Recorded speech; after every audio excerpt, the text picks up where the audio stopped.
Kamala spent 100 days telling voters, I know it feels like crime and illegal immigration are bad, but your feelings. Look at this chart. Have you seen my "In this house we believe" lawn sign? See, it says right on it, we believe in science. Right, which is why you demanded no one even debate whether COVID could have escaped from the one lab in the one city where they were studying it. How far-fetched. You wear Queers for Palestine t-shirts and masks 2 years after the pandemic ended.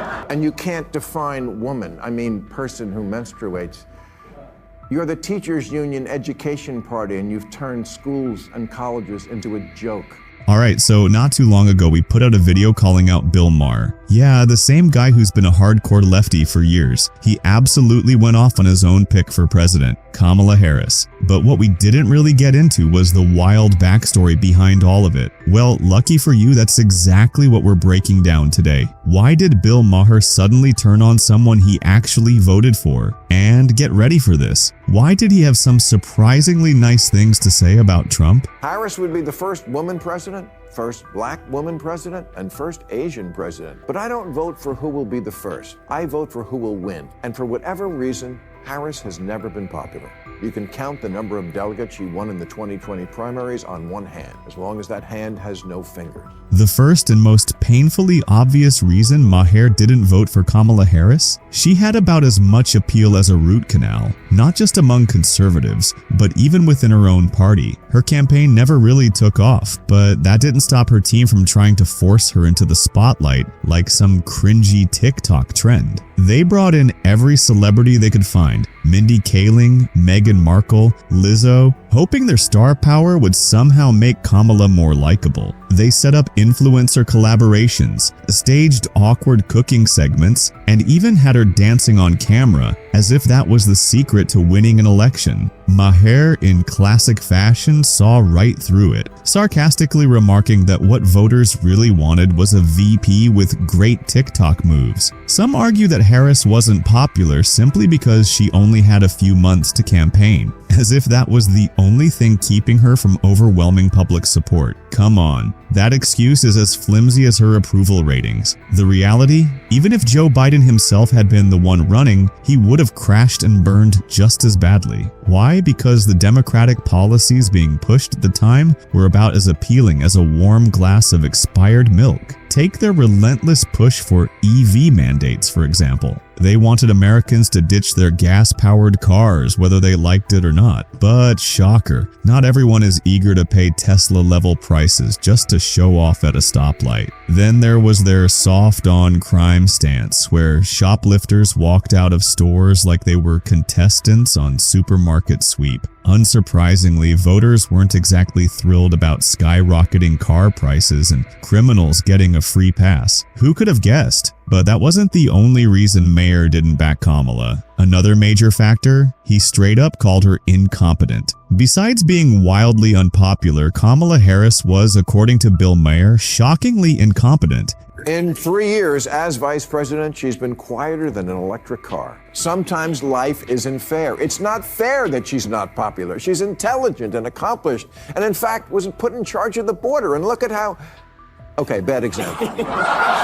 And honestly, it's hard to disagree. She was given one of the administration's biggest challenges to handle, the border crisis. And, well, we all saw how that went. Instead of tackling the issue head-on, she treated it like an annoying group project and barely put in any effort. When she finally made a trip to the border after months of pressure, it felt more like a PR move than real leadership. Her so-called strategy? Vague speeches about root causes and a few half-hearted diplomatic visits, where she simply told migrants, do not come. If you have any doubts about Maher's criticism, just watch this clip. What I was asking was it a mistake to kind of allow that flood to happen in the first place? I think the policies that we have been proposing are about fixing a problem, not promoting a problem.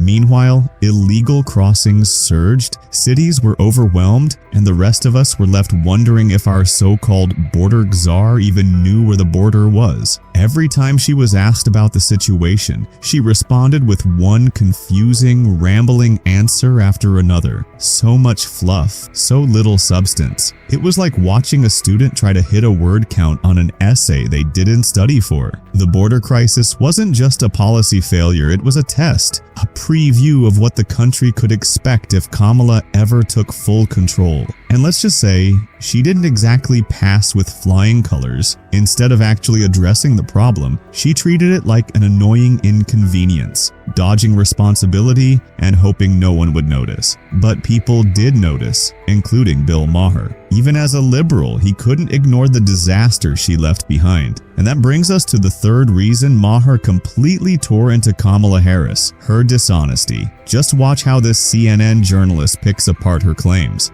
Under Donald Trump, you criticized the wall more than 50 times. You called it stupid, useless, and a medieval vanity project. Is a border wall stupid? Well, let's talk about Donald Trump and that border wall. So remember, Donald Trump said Mexico would pay for it? Come on, they didn't. How much of that wall did he build? I think the last number I saw is about 2%. To fix the problem, you're doing this compromise bill. It does call for $650 million that was earmarked under Trump to actually still go to build the wall. I am not afraid of good ideas where they occurred, So Anderson. you don't think it's stupid anymore? I think what he did and how he did it did not make much sense because he actually didn't do much of anything. We just talked about it. He didn't actually do much of anything. But you do want to build some wall. Kamala Harris was loudly against Trump's border wall, until suddenly she wasn't. During her 2019 campaign, she mocked it as a pointless, medieval vanity project and a complete waste of taxpayer money. She even voted against funding it in the Senate, making her stance crystal clear. But fast forward to 2023 and surprise, the Biden administration quietly approved new border wall construction in Texas. Turns out the border crisis wasn't going to fix itself. And when Harris was confronted about this obvious reversal, she did what she does best: deflect and deny. Enter Anderson Cooper, who actually pressed her on it during an interview. When he pointed out that the administration was actively building more wall, Harris confidently responded, "No, we're not." Cooper, probably resisting the urge to roll his eyes, had to remind her that the Department of Homeland Security had already confirmed the project. It was classic Harris, caught in a lie, dodging reality, and hoping nobody would notice. But Maher, along with plenty of Americans, was paying attention. And that brings us to the fourth reason Maher had no problem tearing into his own pick for president: her outdated, ineffective policies. You wear Queers for Palestine t-shirts and masks 2 years after the pandemic ended. And you can't define woman, I mean person who menstruates. You're the teachers union education party and you've turned schools and colleges into a joke. What a shocker that the people who see everything through the lens of race and see their election loss as a result of racism and Kamala spent 100 days telling voters, I know it feels like crime and illegal immigration are bad, but fuck your feelings. Look at this chart. Have you seen my "In this house we believe" lawn sign? See, it says right on it, we believe in science.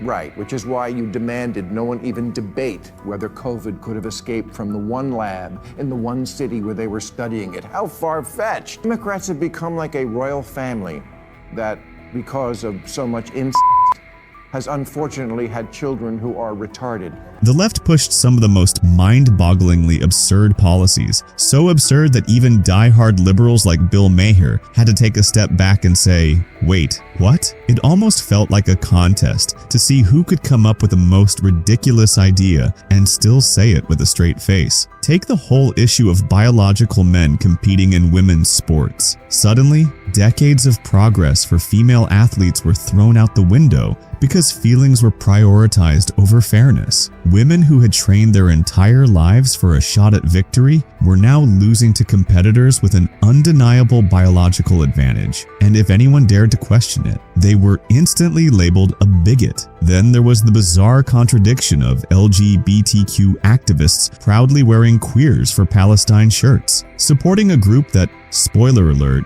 doesn't support them back. Nothing says progressive enlightenment quite like championing a cause that would literally outlaw your existence. Maher, always the realist, couldn't ignore the irony.